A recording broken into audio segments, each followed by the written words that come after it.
Hello my guys, I hope you all are comfy and I hope you all have a drink because this is going to be my first haul of 2024.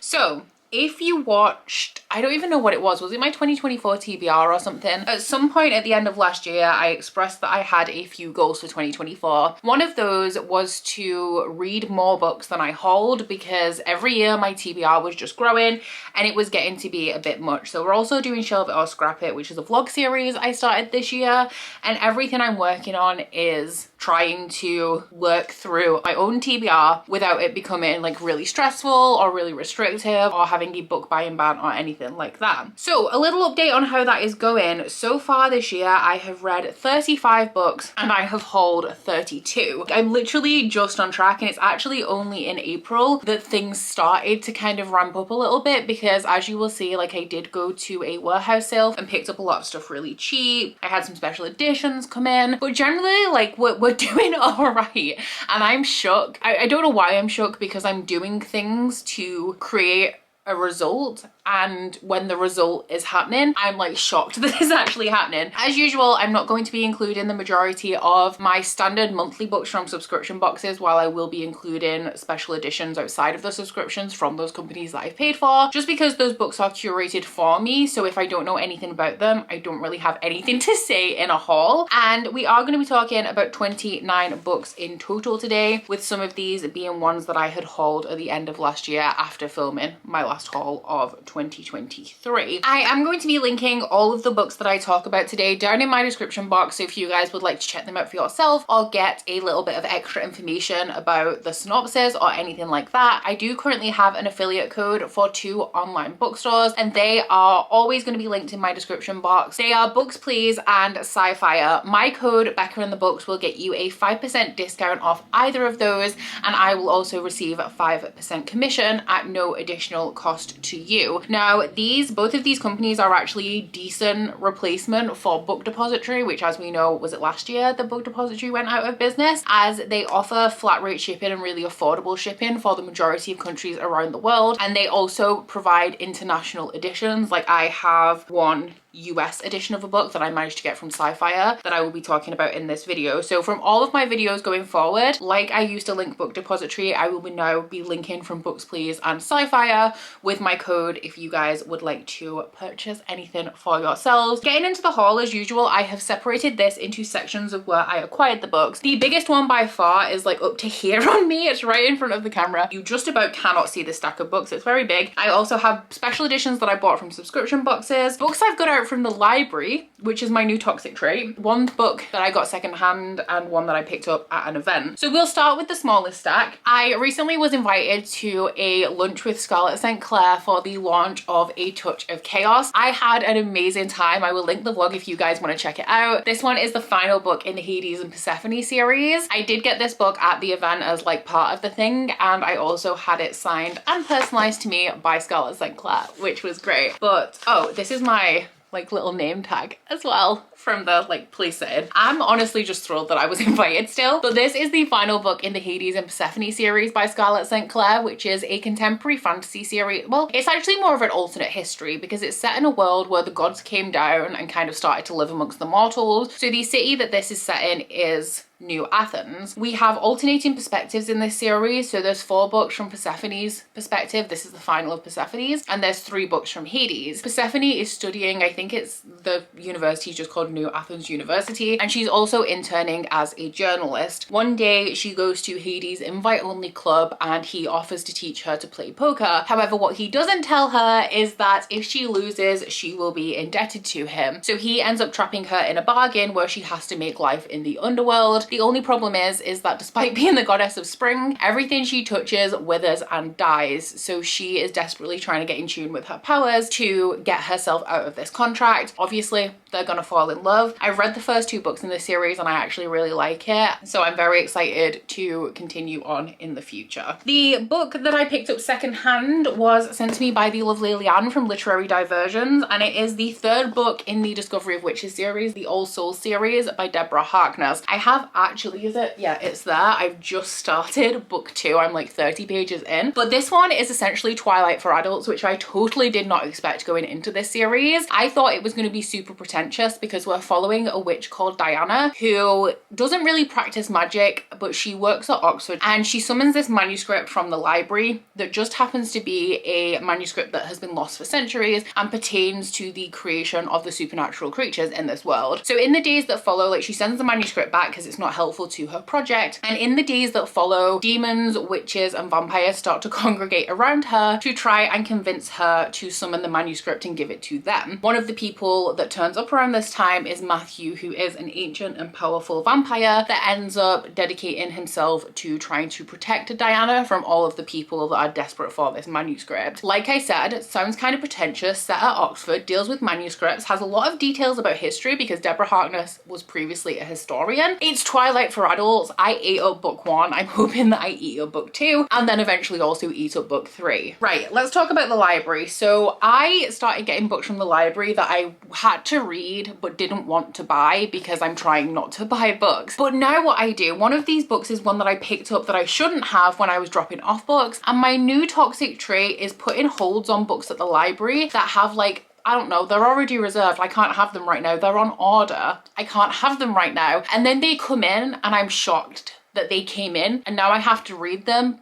but I don't have time because I never accounted for actually reading the books that I reserved. One of these is kind of that, and I have a whole ton more that at some point are going to turn up and I'm going to be like, why did I do this? But the first one is one that I picked up when I was dropping off some books. I saw it. It's the kind of book that I would never buy, but I'm interested in reading, and that is Looking Glass Down by Katrina Ward. I never generally buy thrillers full price. All of the ones that I have are either ones that I've picked up secondhand or have come in like book of the month. And this one is by an author who I've previously rated 5 stars with The Last House on Needless Street. Now I know that people generally don't like this one as much as The Last House on Needless Street. I literally picked it up just because it was at the library and I pretty much would probably never read this any other way. I think that this one is a thriller about 2 friends, one of which writes a manuscript or a memoir or something about the other one or containing the other one. That's literally all I know. But to be fair, I went into The Last House on Needless Street knowing absolutely nothing, and I'm glad that I did. So I'm doing the same with this one as well. The other one is one that I could read on KU. I have discussed this before, but while I devour ebooks when I'm traveling, when I have train journeys, when I'm out at an appointment and I forgot to bring a book, I will go out of my way to not pick up ebooks at home. And one book that I've been interested in is My Dark Romeo by Parker S. Huntington and L.J. Shen. This gives me almost Magnolia Parks vibes, which is why I'm interested in it. The back is kind of vague and mysterious, but it does mention a debutante ball and a guy who is using this girl to get revenge on somebody else. The front says he's my dark Romeo, but this isn't a love story, which puts me in the mind of like books like Magnolia Parks, which are toxic as fuck and aren't really a romance, but read like a romance. And I live for the messy drama, like Taylor Swift's Tortured Poets department. I don't care about who she's dating, even when it's my guy Matty Healy, who I also don't care about who he's dating, but they are, like, just looking at them, they are the making of the good girl bad boy romance that I live for. And so you can see why this is right up my alley. Okay, so now we are into the books that I have bought new. Some of these are pre-orders. Actually, most of these are just multiple editions of the same book, if I am being honest. But we will start off with one that I got this, I pre-ordered it and it arrived at the end of last year, so I don't know. This is the book that I'm not sure if it was in that last haul, but that is Heartstopper Volume 5 by Alice Oseman. So in contrast to this, we have this. These are my 2 very opposite interests in romantic type fiction. I like really angsty, dramatic, unrealistic, toxic things, and I like really sweet, young adult, contemporary romance manga and comics. Because this is about 2 boys who are are in high school in the UK. One of them is openly gay and one of them doesn't even know that he likes boys, and they begin a friendship which turns into a romance. It's super sweet, it's super wholesome, it deals with some hard-hitting topics, but the one thing that is unquestioned throughout this is how much they care about each other, and honestly I live for it. I haven't read this one yet, but it just like it's the only thing that can warm my cold dead heart is like cute contemporary romance manga and comics. The book that I picked up from Sci-Fi is for Jordaline's Patreon book club for April. She has very kindly asked me to co-host, and so at the point that you're watching this I've read this book, but at this point I haven't started it yet, but I'm very excited to, and that is Knock Knock Open Wide by Neil Sharpson. So this one is a horror about a woman who finds a dead body on the side of the road. She takes it to a remote location, does an unknowable amount of things to it, and then never speaks about it again. But in the present day, we are following her daughter who's fallen in love with this girl at college, and she does not want to take her home to her mother, who is an alcoholic. And then in the background of this, we have this TV show, this children's TV show that apparently everybody in Ireland grew up watching, that is potentially sinister, and there's also a goat puppet. I don't know. I really just don't know, but I'm excited to find out. From the works, I picked up the sequel to Dating Dr. Dill, which is Tastes Like Shikar by Nisha Sharma. This one is a retelling of Shakespeare's Much Ado About Nothing, and it is following the friends of the main character and the love interest of Dating Dr. Dill. I did not know what to expect from Dating Dr. Dill, but I really did love it. I loved the sexual chemistry between the characters, and I'm hoping that this has the same. I'm a little bit worried that I love Dating Dr. Dill so much because it's a Taming of the Shrew retelling, just like 10 Things I Hate About You. So I'm hoping and praying that this one does actually bring the same energy. Next up, we have the things that I picked up at that warehouse sale that I was talking about. My local comic book store, Traveling Man, has an annual warehouse sale where they sell all of the stuff. Like some of it's slightly damaged, some of it's overstock, but they sell it all at flat rate prices. So the manga I think was £4, paperbacks were £5, and hardbacks were £8. So I picked up 6 volumes of comics and 1 volume of manga. The manga is Dreaming Sun Volume 9. Now I am only up to Volume 5, but this is not the easiest manga to get hold of. It keeps going out of print and out of stock. So I picked this up while it was literally only £4. But this one is also a YA contemporary manga following a girl who leaves home and ends up living in this house with a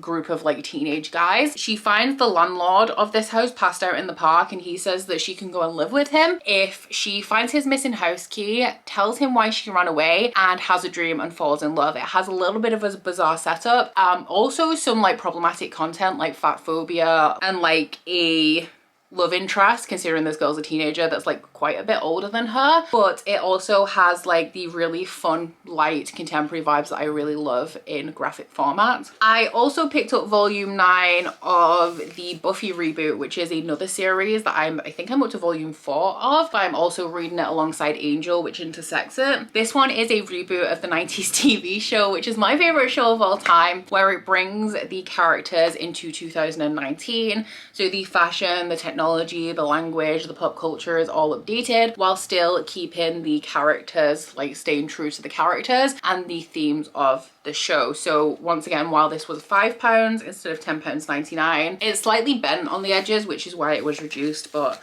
I mean, I don't care that much. I also picked up all 3 volumes of Moonstruck. This one is it's by the creators of Lumberjanes, I think, but this one is set in college following, I think it's a werewolf that doesn't want to be a werewolf, and it's kind of like a cute college story with magical creatures, which sounds super appealing to me. I think that this has finished, but like unexpectedly they never officially said that they were done with it, which happens to too many comic series. So I hope that volume 3 ends in a place where like I feel okay knowing that it's probably not going to continue. And then I also picked up 2 volumes of Bitch Planet. I honestly have no idea how long this series is, but it is following a planet that women are sent to. I think it's just women, when the patriarchy decides that they are too troublesome to be in normal society, and it is about the inmates of this planet. It's like a sci-fi take on a women's prison, and it's about the people on this planet like working out whether they're going to fight amongst themselves or work together to overthrow the patriarchy. Everything else is a pre-order. We have Magnolia Park's Into the Dark, which I still have only read book 1 in the Magnolia Park series, but when I was talking about My Dark Romeo, I pretty much explained why I love the vibe of these books. I really wanted to make sure that I have the other covers covers, and I know that they're sold in these original covers and then the new horrible Gossip Girl style ones. So I could have probably got this at a later date, but I just wanted to be sure, so I pre-ordered the one in the cover that I wanted. This is the 5th book in the Magnolia Park series, but they alternate between couples. So books 1, 3, and 5 are about Magnolia and BJ, who were best friends growing up, ended up in a relationship. BJ cheated on Magnolia and she will never forgive him, but they're a really toxic relationship where she will serially date guys to make him jealous, and he will serially sleep with girls to make her jealous. But at the end of the day, they're crawling into the same bed at night and they're just not letting each other go, and they're making themselves and everyone around them really miserable in the process. So I think that this one is the conclusion of Magnolia and BJ's story. And then books 2 and 4 follow Daisy, who is somebody who just knows this friendship group, and Christian, who is part of this like toxic friendship group that revolves around Magnolia and BJ. I then picked up 2 copies of House of Flame and Shadow by Sarah J Maas. This is the one that I pre-ordered from Waterstones. And then this one, I keep getting a lot of questions about this. This is the airport copy. It's the only way to get like a big paperback. And I found it in the airport when I was flying back from Chiang Mai in February, so I scooped it up. This is actually my favorite format. Like, large paperbacks are my preferred way to read. So when I found one of my most anticipated release and also biggest disappointment of the year, this is my worst book of the year so far, and I would be surprised if that changed. I wanted it in my preferred format, so I got it. Now I'm regretting having 2 copies, I feel like, but I need this to match, and this was like my reading copy with the memories from Thailand, so it is what it is. But this one is the final book in the Crescent City series by Sarah J Maas. It is the end of the storyline that we have been following, although I do believe there are going to be spin-offs in the world. This series is following a half-fae woman called Bryce Quinlan, who is tasked with investigating a series of murders. They thought that they had previously caught the murderer. While that person's still in jail, people are starting to be murdered again. So Bryce is enlisted because the archangel of the city thinks that she has a personal connection to the murders, and because it's dangerous, she is assigned a fallen angel called Hunt Athalar to be her bodyguard. Book 1, my favorite book ever. Books 2 and 3, worst books that Sarah J Maas has ever written, and that is the hill that I will die on. One that I still don't know if I regret. I still have not. I said when I opened it like I wasn't sure, and I'm still not sure. That is A Fourth Wing by Rebecca Yarros. This one is the Waterstones edition, because obviously when this book was planned for release, it wasn't hyped like it was just going to be a book that was released, and it ended up being super hyped. So for the sequel, Iron Flame, they did an edition that has this kind of stenciled edge. So Waterstones then made A Fourth Wing that matched it. Now I picked up the US first edition with the dragons down the pages from New York when I went for my birthday last year, but then I don't have the sizes are slightly different on UK and US hardback, so I got this to make sure I had one that matched. Now I'm not sure if I care enough to need one that matched. I still have not read Iron Flame, and I feel like when I read Iron Flame I will make my decision, because Fourth Wing, I gave it 5 stars. I did thoroughly enjoy it, but it's the kind of 5-star that like you give in the moment, and in reality it's more of a 4-star, and I don't tend to collect more than 1 copy of 4-star books. So speaking of, that is what's coming up, more than 1 copy of a 4-star book, but whatever. So Fourth Wing is about a girl called Violet who is set to enter the scribe quadrant of a war college when her mother makes her join the dragon riding quadrant, because all of her family are dragon riders. So she joins, but the especially risky thing about being a dragon rider is that throughout the course of learning to be one, you can very easily die if you fail any of the tasks. And Violet actually has a chronic illness, so she feels like it is going to be especially dangerous for her. This is going to segue us quite nicely into the subscription box special editions. I'm actually gonna just get that one out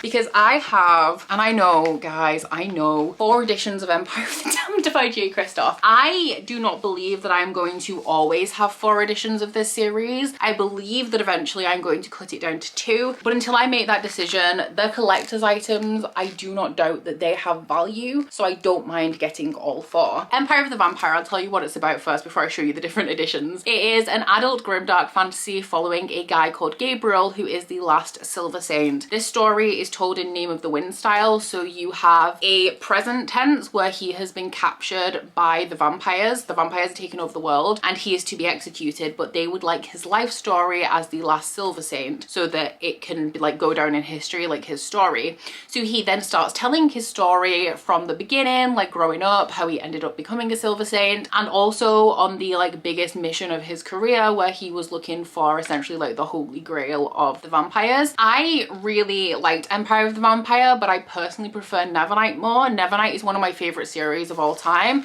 which is why I started going and getting 4 versions of, like, 4 editions of these books. But now obviously that I've read book 1, I do know that I prefer Nevernight more, so I don't necessarily need 4 copies, but it is what it is. But the ones that I will probably keep, if I were to only keep 2, are the Illumicrate editions, which are my favorite. They're the white and gold ones. They have the best edge on them and I love the gold. And then the Waterstones ones I will always keep as my reading copies because I'm not going to read the Illumicrate ones because they're too stunning. This one is essentially just the normal cover, but it has a red sprayed edge. And then the other 2 editions of these books are the Goldsborough, which is the silver ones with the purple edging, and the Forbidden Planet, which are the same cover but blue, and we just have a plain edge on these ones. Like I said, that was a great segue into the subscription box special editions. One of the ones that I'm really unsure about that I did pick up because I love the author, I've rated everything I've read by this author 5 stars, which is Ali Hazelwood. So I did pre-order the Afterlight edition of Bride. It has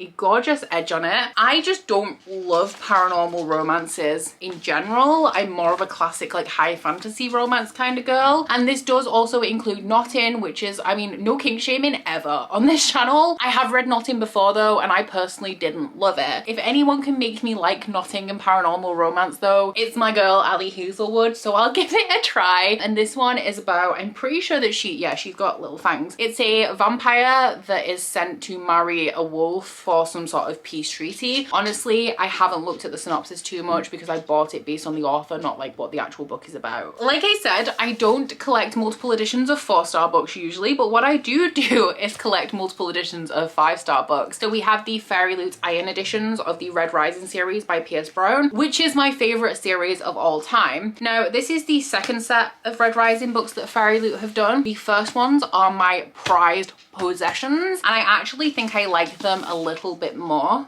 than these ones, but I love the character art and I would collect every edition of Red Rising. I'm not kidding. If I had to get rid of all of my collections of books and I could only keep 1 series, it would be Red Rising. But if you guys don't know what this one is about, you better order it because this is my ride or die, guys. So this is following a guy called Darrow who is a red in a color caste society. So reds are right at the bottom, golds are right at the top. And Darrow's people live under the surface of Mars and they are mining for a very valuable substance called helium-3. They believe that they are doing this so that the planets can be terraformed and so that humanity can escape the dying planet Earth. But what is actually happening that Darrow very quickly finds out is that his people are being oppressed and essentially kept in slavery to keep mining for this material that is incredibly useful to the higher colors. So Darrow then ends up joining a rebellion to infiltrate the golds from the inside. You need to read it, guys. If you like plot twists, if you like series that actually like don't pull the punches and have consequences and will rip your like soul out from the inside, like just Red Rising is it for me, guys. I'm obsessed. You know, like some authors, they write an amazing series and then everything else is not as good. If that is Pierce Brown, literally I will delete my channel because I won't be able to cope. The only monthly subscription box book we have in here is one that was one of my anticipated releases of the year, so I would have ordered a copy anyway if it wasn't a subscription book, and that is A Tempest of Tea by Hafsa Faisal. This one is a heist style story about a woman, or a young woman, I think it's a YA, that has a tea shop that is a standard tea shop by day, and in the evening I think it caters to vampires, and something happens which means that she has to put together this crew to go on a heist, I think, to save her tea shop. It sounds real like cozy fantasy, but I don't think it is. I really like the We Free the Stars, We Hunt the Flame by Hafsa Faisal. I still haven't read We Free the Stars, which is why I was interested in this one. Sadly, I have heard very mediocre things about it, very hit or miss things, but I am excited to find out for myself. I also from Fairyloot picked up The Atlas Complex by Olivia Blake. This one is the final book in the Atlas series, which the first book I read and really enjoyed. I still haven't read the second, and I do have the Fairyloot editions of the entire series, which is why I picked this one up. But the series in general is about a group of very talented magicians. There are 6 of them who are approached by Atlas Blakely and invited to this secret society called the Alexandrian Society. So they all agree, and when they get there they find out that only 5 of them are actually going to make it. So they expect there to be some sort of competition or curriculum or series of trials to get into the society, but they're kind of left to their own devices for a year, just studying and kind of waiting for an outcome to who's going to make it through. And then the last book that I have for this haul is Sunbringer by Hannah Kaner. Now, something else I don't typically do is pre-order sequels to books I haven't read, but I do really like, I like the Waterstones editions of these books. I also really like the Illumicrate ones, and I have the Illumicrate one of book 1. And while I have not read this, it's a sequel to Godkiller, and I don't know anything about this series apart from that it's about somebody who kills gods, like literally, but I have not heard a bad review of this book. And maybe I'm just not listening to the people who don't like this book, but I've heard rave reviews, and so I didn't want to miss out on picking up the sequel in case I also ended up loving it. Because I will admit, when I first got Godkiller in the Illumicrate, I was a little bit dubious because it's a short book, and short fantasy is normally a bit of a red flag for me, but I've heard it's excellent. And if not, if I don't love it, it's fine, but I just didn't want to take that risk. So those are all of the books that I have hauled between the end of December last year and the beginning of May this year. I am as shocked as you that it's so little. I think I normally, if I do big book hauls like this, like accumulative book hauls, I'm pretty sure I typically get to around April when I need to film a book haul because I've got so much, but my book hauls are normally by that point at over 50 books. So this is really good. I mean, I still have hauled like 32 books, but it's so much less than I typically haul, and it's also less than I read. And this is definitely what I wanted to achieve with my goals. Like, I don't want to do anything drastic, like say I can't buy books, because it's just never going to work for me. I don't want to do anything drastic like a massive clear out of books that I haven't read that I don't think I'll like, or unhaul things that I previously wanted to keep hold of. But I wanted to make positive change in the right direction, and that is definitely what we have going on here. So down in the comments, let me know which of these books, if you've read any of them, are your favorites, or if there's any you think that I will particularly enjoy. And aside from that, if you want to let me know that you've been here but you don't have anything to say, leave me a mermaid or merman, if possible, emoji, because this guy is given King Trident, is that his name? From The Little Mermaid. But aside from that, guys, please don't forget to like this video if you liked it, and subscribe if you wanna. If you head to my description box, you'll find a link to my Goodreads and on Twitter if you'd like to follow me on any of those, as well as link to my Bookish Kindle website, the Etsy for that, and a 10% off discount code. But that's it from me today, guys. Bye! Oh, you bite your friend like chocolate. You say you'll go where nobody knows, with guns hidden under our petticoats. We're never gonna quit it, no, we're never gonna quit it, no.